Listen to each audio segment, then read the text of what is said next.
Assalamualaikum warahmatullahi wabarakatuh. Kepada yang terhormat Bapak Ibu dosen penguji uji kinerja pada PPG Transformasi Pendidikan Agama Islam tahun 2025. Perkenalkan, nama saya Tria Farhana, mahasiswa PPG PAI batch 3 tahun 2025 di LPTK Universitas Islam Negeri Dato Karama Palu dengan NIM 251722297.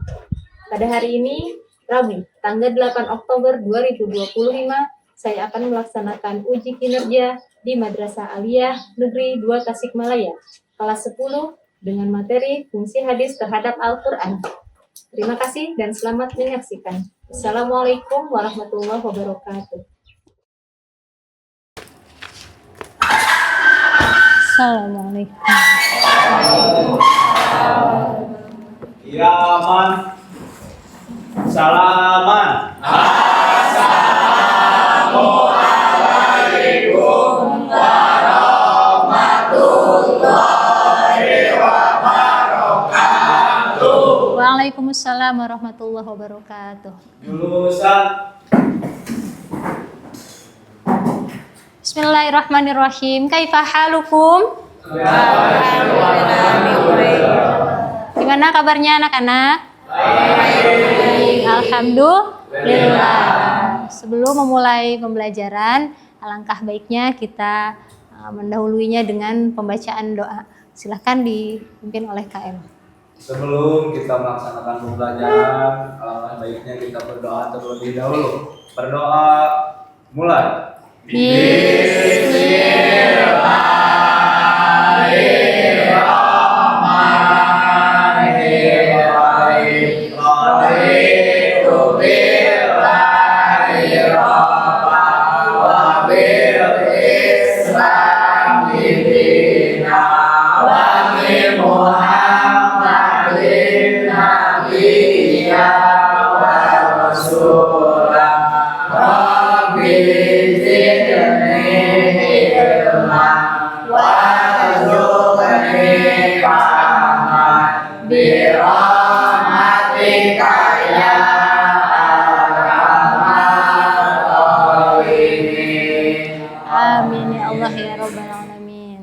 Sebelum memulai pelajaran, kita juga akan mulai dengan menyanyikan lagu Indonesia Raya. Semuanya dimohon berdiri.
Silakan duduk kembali.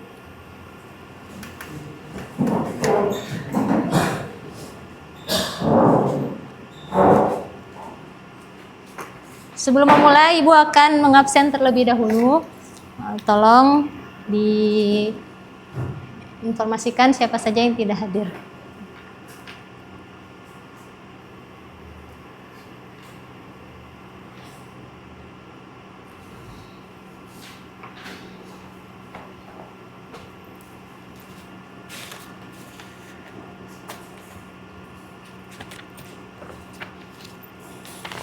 Afdal Gani, Ahmad Tegar, Arpan, Denanda, Dendra, Denis, Fasya. Sakit apa?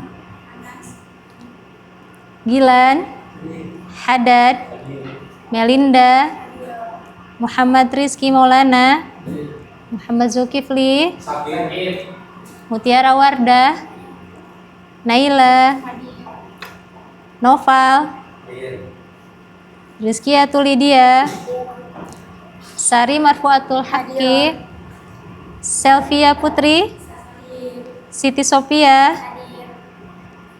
Syifa Azfa, Syifa Fauzia, Taufik Fatur Rahman, Muhammad Alki, Ahdan, Salsa, Regina. 5 orang ya yang tidak hadir. Sekarang kita masuk ke kegiatan pembelajaran. Di pertemuan sekarang Ibu akan membahas tentang fungsi hadis terhadap Al-Quran. Pernahkah kalian mendengar apa maksud dari fungsi hadis terhadap Al-Quran? Pernah. Apa yang kalian ketahui tentang fungsi hadis terhadap Al-Quran? Sebelum Ibu menyampaikan materi tersebut, Ibu akan menjelaskan apa tujuan pembelajaran kita hari ini. Yang pertama adalah menguraikan kedudukan hadis sebagai hukum Islam dengan tepat.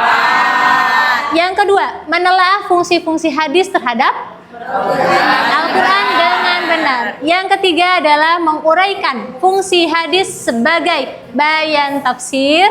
Dan yang keempat adalah fungsi hadis sebagai bayan takrir. Yang kelima adalah fungsi hadis sebagai bayan tasyrih. Dan poin yang terakhir adalah bahwa kita akan melaksanakan isi kandungan hadis dengan benar sebagai pedoman hidup sehari-hari setelah Al-Quran. Sebelum memulai, Ibu akan bertanya atau Ibu ingin tahu sejauh mana kalian mengetahui tentang hadis. Siapa yang mengetahui apa arti dari hadis? Silahkan Melin. Hadis adalah segala sesuatu yang disandarkan kepada Nabi Muhammad Sallallahu Alaihi Wasallam. perkataan, perbuatan maupun ketetapan. Ya, betul, bagus. Hadis adalah segala sesuatu yang disandarkan kepada Rasulullah Sallallahu Alaihi Wasallam, baik perkataan maupun perbuatan dan ketetapan. Itu adalah makna hadis. Pertanyaan yang kedua, siapa yang mengetahui apa kedudukan hadis di dalam Islam? Arfan, silakan. Apa jawabannya? Kedudukan hadis dalam Islam adalah sebagai sumber hukum yang kedua setelah Al-Quran. Hadis adalah sebagai sumber hukum yang kedua setelah Al-Quran. Bagus Arfan jawabannya. Pertanyaan yang ketiga, bisakah hukum Islam hanya berdasarkan kepada Al-Quran? Sofi? Tidak bisa Bu, karena tidak semua hukum dalam Al-Quran dijelaskan secara rinci. Terkadang perlu dijelaskan oleh hadis Nabi Sallallahu Alaihi Wasallam. Jadi kita menjalankan syariat Islam tidak cukup hanya dengan Al-Quran. Apa maksudnya? Bahwa di samping Al-Quran atau setelah Al-Quran ada yang namanya hadis. Hadis ini datang atau hadir sebagai penjelas dari Al-Quran. Terima kasih yang sudah menjawab, jawabannya sangat bagus. Berarti minimal kita sudah mengetahui apa yang akan kita pelajari, yaitu kaitan dengan hadis.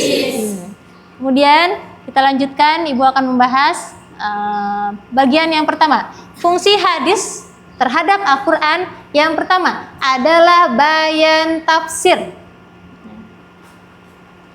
Yang kedua adalah bayan takrir. Dan yang ketiga adalah bayan tasyrih. Yang pertama, apa maksud dari fungsi hadis terhadap Al-Quran sebagai bayan tafsir? Anak-anak, di dalam Al-Quran tidak semua dijelaskan secara rinci. Masih banyak materi, masih banyak ayat-ayat yang masih bersifat mujmal atau global. Bahkan juga ada yang masih bersifat umum sehingga masih perlu untuk ditahsis. Tahsis itu apa artinya? Dikhususkan, ya. Maka hadis datang untuk memperinci atau memperjelas apa yang ada dalam Al-Quran. Makanya penjelasan yang pertama adalah bahwa hadis sebagai penjelas dari kandungan Al-Quran. Apa namanya? Yaitu bayan tafsir. Coba kita lihat. Contoh yang pertama, hadis Rasulullah Shallallahu Alaihi Wasallam yang berbunyi "Shollu kama ro'aitumuni usolli" adalah contoh satu hadis yang menjelaskan kandungan Al-Quran. Apa maksudnya? Bahwa di dalam Al-Quran hanya disebutkan aqimus sholah, tegakkanlah sholat. Lalu bagaimana kemudian kita harus mengerjakan sholat? Maka jawabannya adalah di dalam hadis, yaitu bahwa kita harus melakukan sholat sebagaimana para sahabat melihat Nabi sholat. Maka kita sholat mengikuti tata cara Nabi Shallallahu Alaihi Wasallam. Paham? Insyaallah. Yang kedua,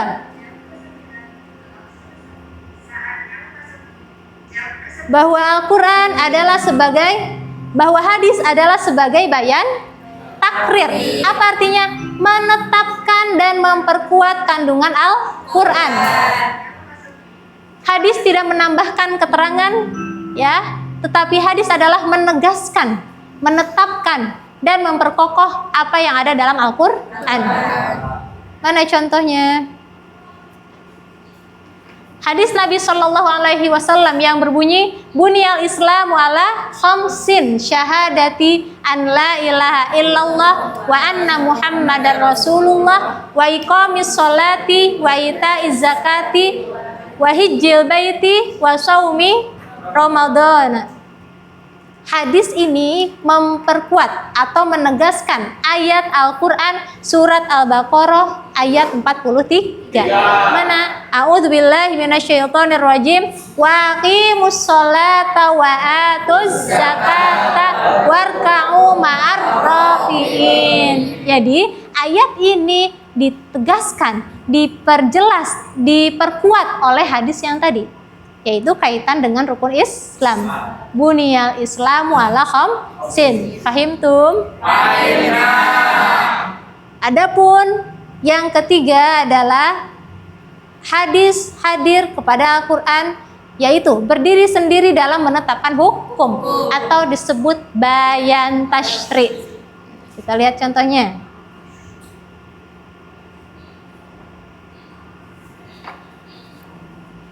Surat Al-Hasyr ayat 7.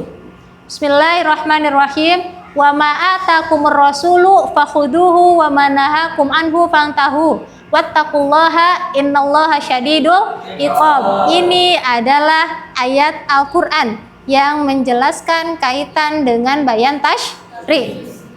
Contoh, terdapat juga beberapa contoh hadis lainnya yang berfungsi menetapkan hukum sendiri. Ya, bayan tasyri'. 1. Mengharamkan hewan-hewan yang bertaring. Yang kedua, memadu istri dengan bibinya. Yang ketiga, larangan menikahi seorang perempuan sepersusuan karena dianggap mahram senasab atau satu keturunan. Nah, itulah hadis hadir berfungsi sebagai 1. Bayan tafsir, yang kedua bayan takrir, dan yang ketiga adalah bayan tasyri'. Maka sudah sepatutnya kita menjadikan hadis sebagai sumber hukum Islam setelah Al-Quran. Paham? Insya Allah.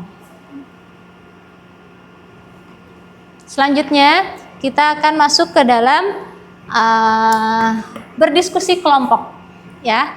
Diskusi kelompok adalah silahkan kalian membuat kelompok dan setelah itu kalian mempresentasikan hasil dari diskusi kalian. Boleh, silakan sekarang dimulai untuk membuat kelompok. Baik anak-anak, kalian sudah membuat kelompok. Silahkan cari contoh dari masing-masing fungsi hadis terhadap Al-Quran. Nanti setelah kalian mencari dan mendapatkannya, dipresentasikan ke depan. Silahkan mulai.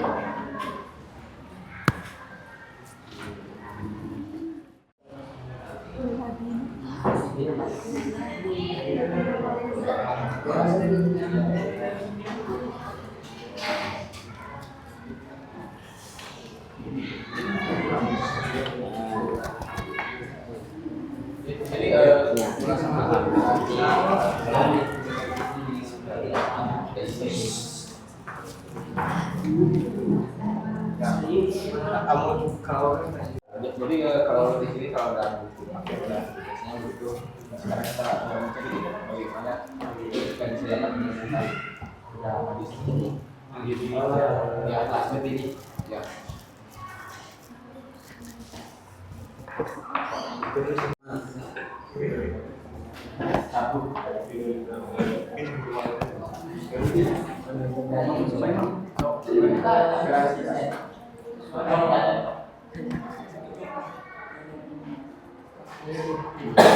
Salah dulu tapi kita begini kalau sedang ini dia kita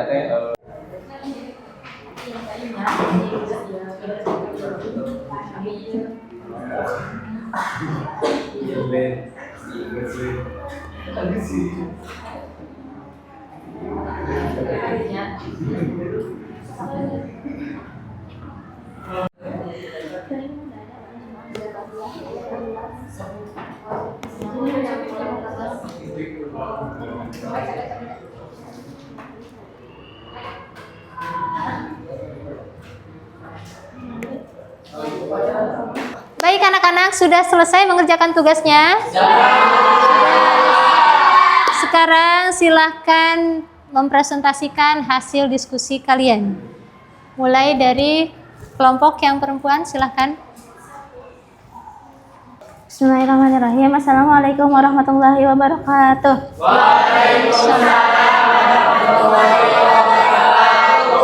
Di sini saya perwakilan dari kelompok 1. Di sini saya akan memaparkan contoh hadis tentang larangan ghibah. Bismillahirrahmanirrahim. La tagtabul muslimina wa la tattabi'u auratihim. Fa innahu man ittaba'a auratihim yattabi'allahu auratah. Yattabi'allahu auratahu wa may yattabi'allahu auratahu yafdahu fi baitihi. Yang artinya, janganlah kalian suka menggunjing orang-orang muslim dan mencari-cari aib mereka.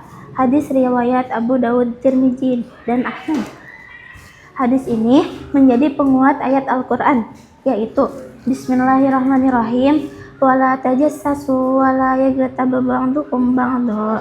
Artinya, dan janganlah mencari-cari keburukan orang dan janganlah menggunjingkan satu sama lain. Quran surah Al-Hujurat ayat 12. Baik, bagus. Itu adalah contoh dari bayan Takrib. Bayan takrib. Yo, terima kasih kelompok 1.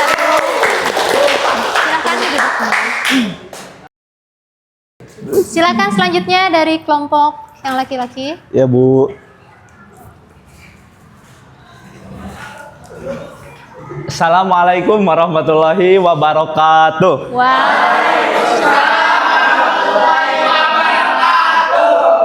Ini adalah contoh dari bayan tasyri, yaitu contoh hadis tentang kewajiban zakat fitrah. Bismillahirrahmanirrahim. Anna Rasulullah sallallahu alaihi wasallam farada zakata fil fitri sohan min tamrin au so'an min sya'irin ala kulli harin au abdin zakarin au unsa minal muslimin.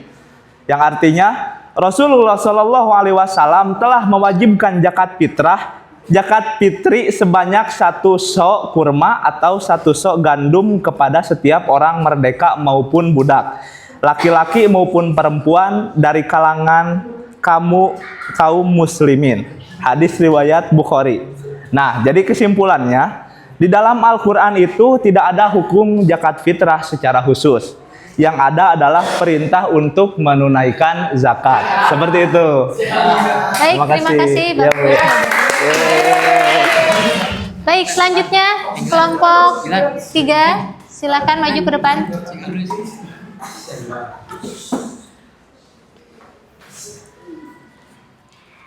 Bismillahirrahmanirrahim. Assalamualaikum warahmatullahi wabarakatuh.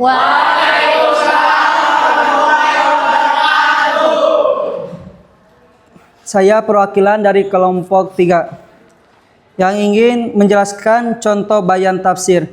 Dalam Al-Quran surat Al-Maidah ayat 3, Allah menyebutkan tentang pengharaman bangkai dan darah. A'udzu billahi minasyaitonir rajim. Bismillahirrahmanirrahim. Hurrimat 'alaikumul maitatu wad-damu wa lahmul khinziri wa ma uhilla li ghairillahi bihi wal munkhaniqatu wal mawqudatu wal mutaraddiyatu wan natihatu wa ma akala as-sam'u illa ma dhakkaitum. Al-ayah. Kemudian ayat tersebut ditakyidkan kemutlakannya dan ditasiskan keharuman keduanya, bangkai dan darah, melalui sabda Rasulullah sallallahu alaihi wasallam. An Abdullah bin Umar radhiyallahu anhuma anna Rasulullah sallallahu alaihi wasallam qala uhillat lakum maitatani wa damani fa ammal maitatanil hutu wal jaradu wa amma damanil palkabidu wat tihalu. Yaitu Abdullah bin Umar radhiyallahu an berkata, sesungguhnya Rasulullah sallallahu alaihi wasallam bersabda, dihalalkan bagi kalian 2 macam bangkai dan 2 macam darah. Adapun 2 macam bangkai itu ialah bangkai ikan dan bangkai belalang, sedang 2 macam darah itu ialah hati dan limpa. Hadis riwayat Ibnu Majah. Bagus. Wassalamualaikum warahmatullahi wabarakatuh. Waalaikumsalam warahmatullahi wabarakatuh. Itu adalah hasil diskusi kalian. Contoh-contoh dari masing-masing fungsi hadis terhadap Al-Quran. Yang pertama adalah bayan takrir, yang kedua bayan tafsir, yang ketiga bayan tasyrih. Kesimpulan tentang apa yang sudah kita pelajari pada materi hari ini. Yang pertama adalah hadis memiliki kedudukan dan fungsi yang sangat penting di dalam syariat Islam. Yang kedua, hadis adalah sebagai sumber hukum Islam yang kedua setelah Al-Quran. Dan yang ketiga adalah bahwa hadis memiliki 3 fungsi terhadap Al-Quran. Satu adalah sebagai bayan tafsir, adalah bahwa hadis sebagai penjelas kandungan Al-Quran. Yang kedua, hadis menetapkan dan memperkuat kandungan Al-Quran atau kita kenal dengan bayan takrir. Dan yang ketiga adalah menetapkan hukum yang tidak dijelaskan di dalam Al-Quran atau bayan tasyrih. Nah, anak-anak, itulah rangkuman hari ini. Mudah-mudahan apa yang sudah kita pelajari bisa bermanfaat untuk kalian, bisa kalian amalkan di kemudian hari, dan yang pasti kalian harus tetap belajar, semangat belajar. Jangan pernah lelah. Baik, mungkin cukup sekian pertemuan hari ini. Alangkah baiknya kita membaca doa kembali bersama-sama, doa di akhir majelis. Bismillahirrahmanirrahim. Subhanakallahumma wa bihamdika asyhadu an la ilaha illa anta astaghfiruka wa atubu ilaik. Alhamdulillahi rabbil alamin. Terima kasih. Wassalamualaikum warahmatullahi wabarakatuh.